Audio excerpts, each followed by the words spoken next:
que la calidad no importa. Ahí vemos que eran pan de cebada, pan de los pobres, que bastó para alimentar a una multitud. Jesús les dijo: hagan que se siente la gente. Y habiendo mucho pasto en aquel lugar, como ven, no había centro comercial ni algún pueblo cercano, y se sentaron los hombres en un número de 5,000, y como les contaba ahí en el Evangelio de Mateo, dice que sin contar las mujeres y los niños. Y vamos a ver qué pasó entonces. La siguiente, por favor. La siguiente, por favor. Jesús utilizó otras personas para que le ayudaran a suplir las necesidades de sus discípulos, que fueron esenciales. Hay mucha mies y pocos obreros. Necesitamos corazones valientes y esforzados para venir a servir al Señor. Hoy es el día. Le damos muchas gracias al Señor por este lugar. Si aquí el Señor nos abrió las puertas, es para presentar también nuestro servicio, nuestro amor y también nuestros recursos. Somos una familia para ayudarnos. No que esto es mío y pues mío y lo tuyo es mío, pero lo mío sigue siendo mío. No, aquí es para compartir, para compartir. Entonces, si Dios nos abrió aquí como una familia, ¿qué hace una familia? ¿No nos ayudamos? Pues aquí somos la familia espiritual, y a Jesús le costó su sangre que seamos una familia. Y si yo veo a mi hermano en necesidad, pues ayudarle.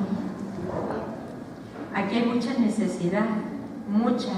Hay mucha gente que necesita de tus manos, de tus pies, de tu corazón. Así es que si hoy les está tocando el Señor también, pues podemos venir aquí con los apóstoles y decirles: ¿en qué les puedo ayudar? ¿En qué puedo servir aquí al Señor Jesús?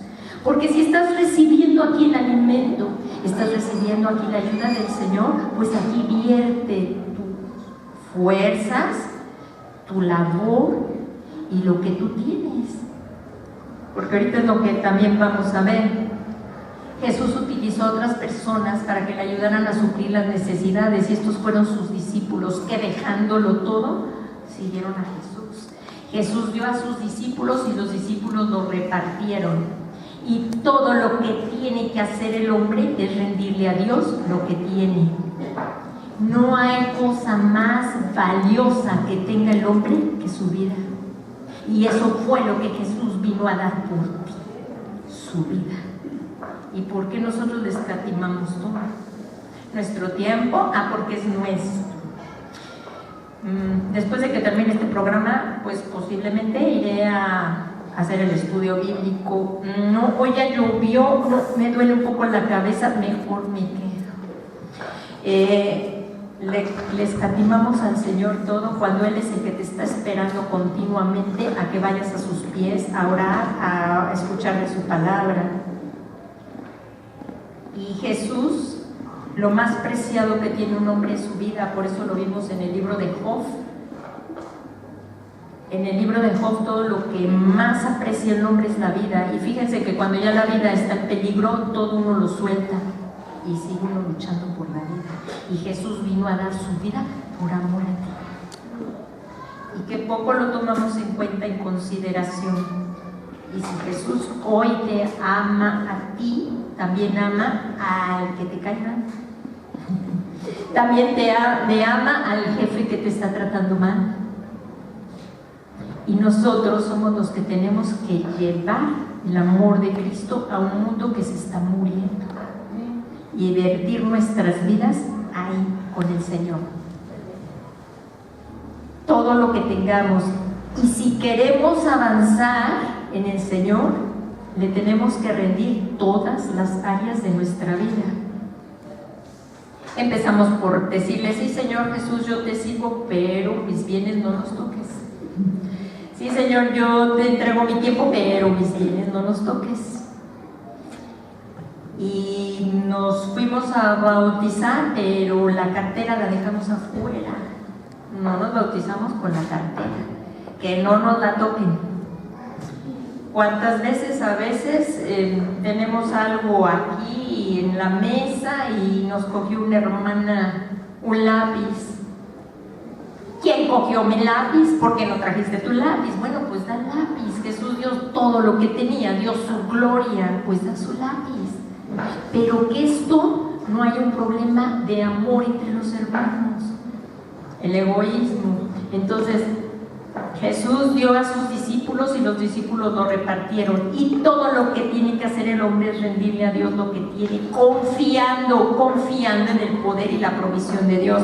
Claro que hay que usar el discernimiento y pedirle al Señor, ¿no? Pero si el Señor te da algo y mueve en tu corazón a misericordia, pues dalo. No te arrepientas de ayudar a las personas. Más arrepintámonos de no poderles ayudar, de que tuviste la oportunidad, tuvimos la oportunidad y no lo hicimos. Cuando se ha presentado una oportunidad, de lo que yo me he arrepentido si es de que no le ayudé, de cerrar mi corazón. Pero el Señor empieza a tratar con uno y me dijo el Señor: no cierres tu corazón, ayúdale. Y si el Señor te toca ahí, mejor ayudar, porque recompensa tendrás. No cerremos nuestro corazón a ayudar al que necesita en ese momento, porque de eso sí nos arrepentimos, de la oportunidad que tuvimos y no lo dimos. Pero si tú pudiste ayudar y te movió el Señor y abriste tu corazón y diste, de eso no te arrepientas aunque te hayan pagado mal, porque el que ve todo ya lo apuntó allá. Todo lo que hagamos está escrito en un libro, y más invitamos en el reino de Dios, donde el hollín y el polvo no entran, porque en los bancos de aquí sí. Y Dios hace el resto. La necesidad será satisfecha, aunque te haya pagado mal. Si tú obraste y el Señor te movió, todo lo que tú hiciste por esa persona, aunque haya sido ingrata, lo hiciste por Cristo. Así es que no nos arrepintamos de ayudar al prójimo.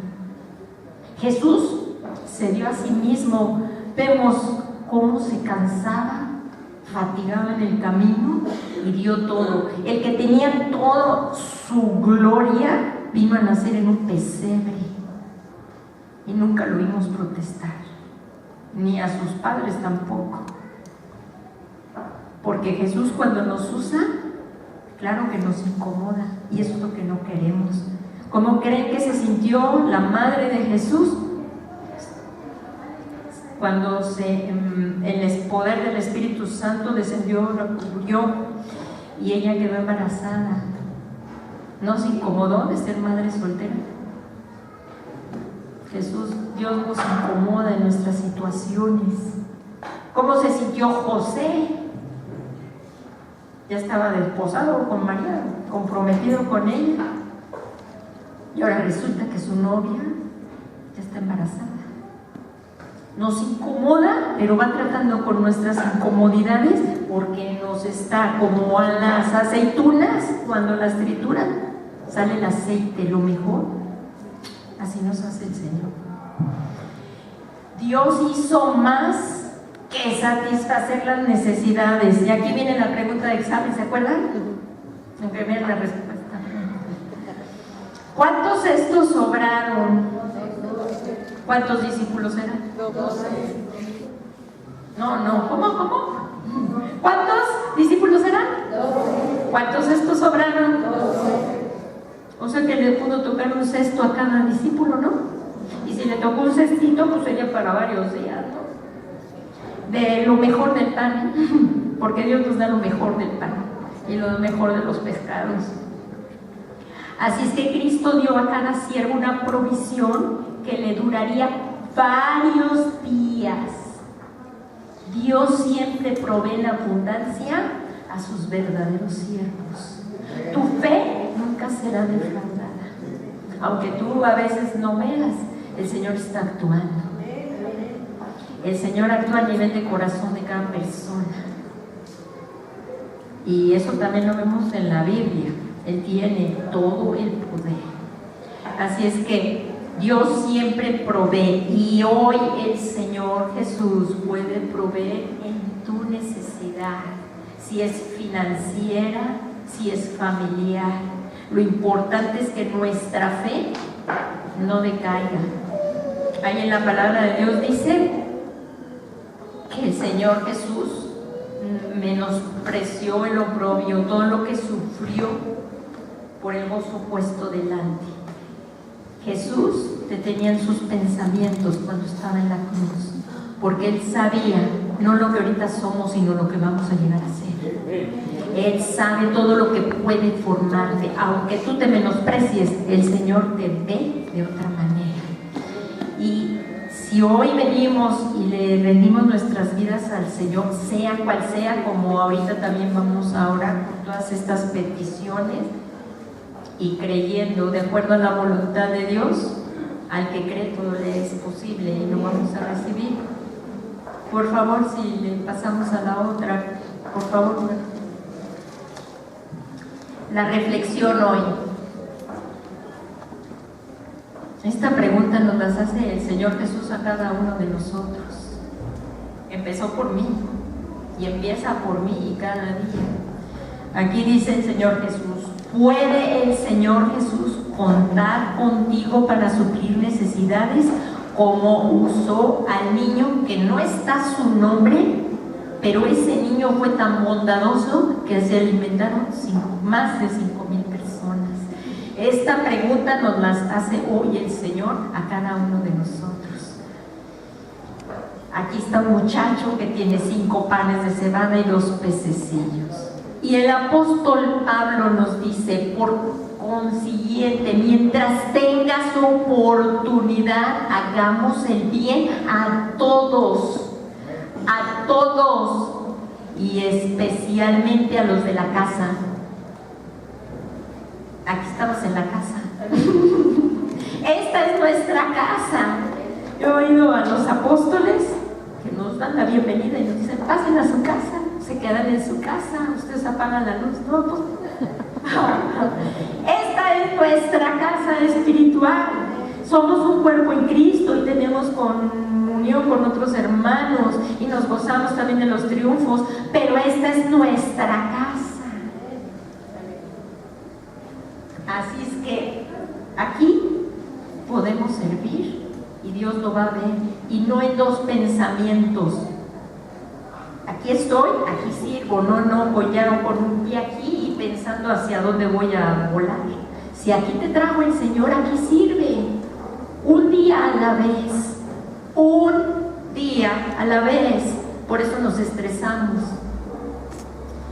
Por eso el Señor Jesús dijo que el que lo quiera seguir, tome su cruz de cada día.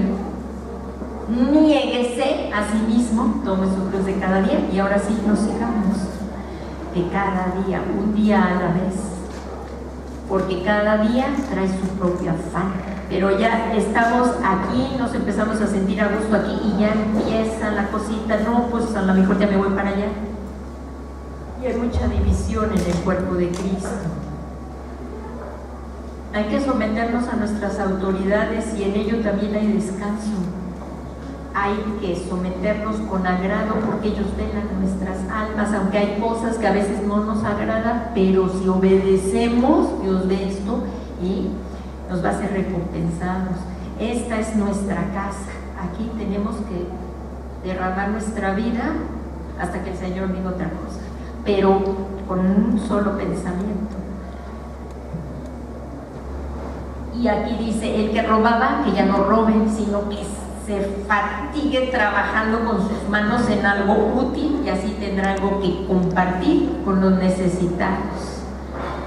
Ahí estamos hablando de trabajo, que se fatigue. Aquí en este mundo nada es gratis. Desde que Adán y Eva pecaron, todo es un esfuerzo aprender, es un esfuerzo trabajar. Y que el Señor nos dé discernimiento para ver qué hacemos con el dinero que es de Él, no es nuestro. Y Él nos permite usar el 90%. Nosotros nada más somos mayordomos. que no se nos olvide y luego queremos que el Señor sea nuestro mayordomo. Nosotros somos